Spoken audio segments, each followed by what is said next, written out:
Alright, what's up guys, it's Theodore here, and today I'm bringing you some more 2K. Um, Today's video is going to be a little bit different. So there wasn't no talking in the game. It was actually on a phone call with my friends because my friend in the red jacket, his mic broke. So instead of like talking in party chat or in game chat, we're on the phone. So today what I'm going to talk about is actually how to improve your game in 2K offensively and defensively, like what you need to be really good at the game. So basic things, you're gonna need badges. You're gonna need, easy ones to get: catch and shoot, corner specialist, and the ways to get them.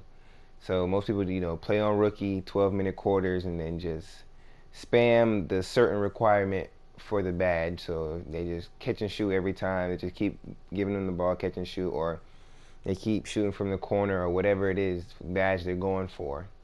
Um, Another thing defensively is try not to jump as much. Try not to press triangle for the block as much.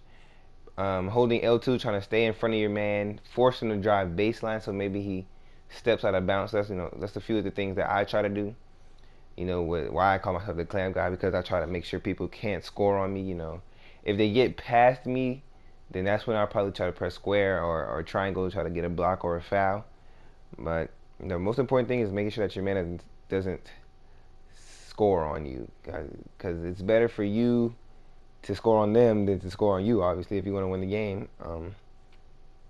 Another thing is you have to know what play style your opponent has. So if he's a playmaker, then he can't really shoot off the dribble. He can't just pop threes in your face. So you can give him a little bit of space. Make him force a three, and don't play him too close, because then he might break your ankles. So you give him a little bit of space. If you're playing a slasher, then you want to stay kind of like free throw line, so you don't give him too much space. Where he ends up dunking on you, he puts you in an animation.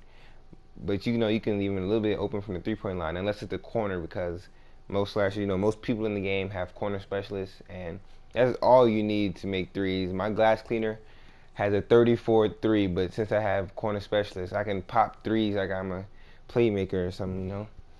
So that's a few tips from there. Playing, if you're a big man, honestly, like, your job is, you see, I didn't do it right there, but your job is kind of like stay in the paint. Unless you have a stretch big, then you have to stay out there, and you can't really help off the stretch big, because then that's how people get easy points. But if you haven't seen a glass cleaner or post scorer, you kind of try to stay in the paint. So even if your teammate, gets driven by, you can still go up for the block, the good help defense. So that's a little tip for me. That's the kind of things I try to do. With my glass cleaner, if I'm sticking another glass cleaner or something, I'll just sit right there in the paint. You look like just like that, sit in the paint, and then if they drive by, I just go try to get the block.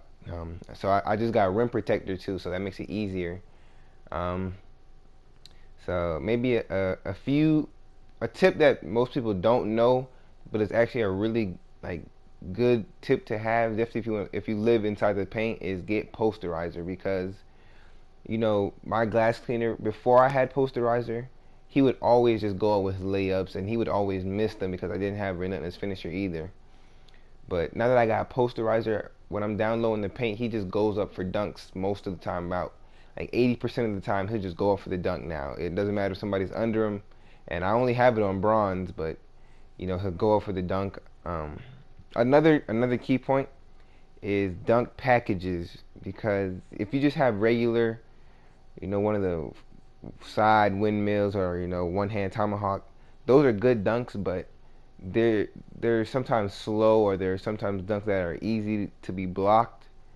So you need a dunk packages that are quick, that throws the ball down quick, so you can get those easy points and prevent yourself from getting your dunk blocked, because that's the most dissatisfying thing in the game, really, to me.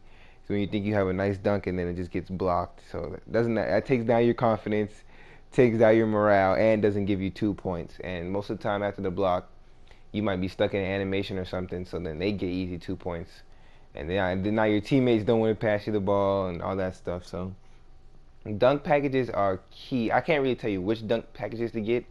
For my big man, I have like Shaq, Dwight Howard, Sean Kemp, and I think I have like Daryl Dawkins. I don't know. I might have him.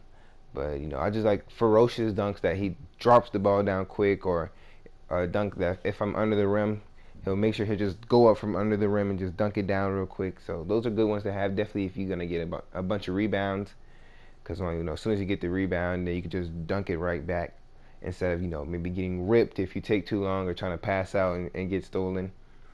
So dunk packages are key. Layup packages, I don't really experiment with them because I really like to go for dunks. Uh, Another thing offensively is really those badges are really key, because it's not really in this game. I found out that it's more about badges than it really is about skill. Doesn't really matter what your overall is. Doesn't really matter, what your stats are, what your attributes are. If you have badges, the badges are going to help you out tremendously. If you have, like I said, I have a 34 3 ball, and I'll still pop it I'm a sharpshooter. I'm just popping it in the corner. I'll run to the corner before I run to the paint sometimes. If we have a lead or something, I'm just like, give me the ball in the corner, and I pop a quick three, because nobody really expects me to shoot, so they usually leave me like wide open. And then I pop the three, and then they think I'm cheating because I'm over here popping threes. But those are just trying to catch your opponent off guard. Try not to do the same thing. If you're a playmaker, that doesn't mean just spam the same crossovers, because then they get predictable. If you're a slasher, you can drop to the paint and then kick out instead of trying to drop to the paint and just score every time. Those are things like my friend right here. You see him a lot. He shoots a lot more sometimes than he actually drives to the paint, because nobody really expects it. He'll go to the corner like right there. He's right in the corner, and then he'll just shoot it every time.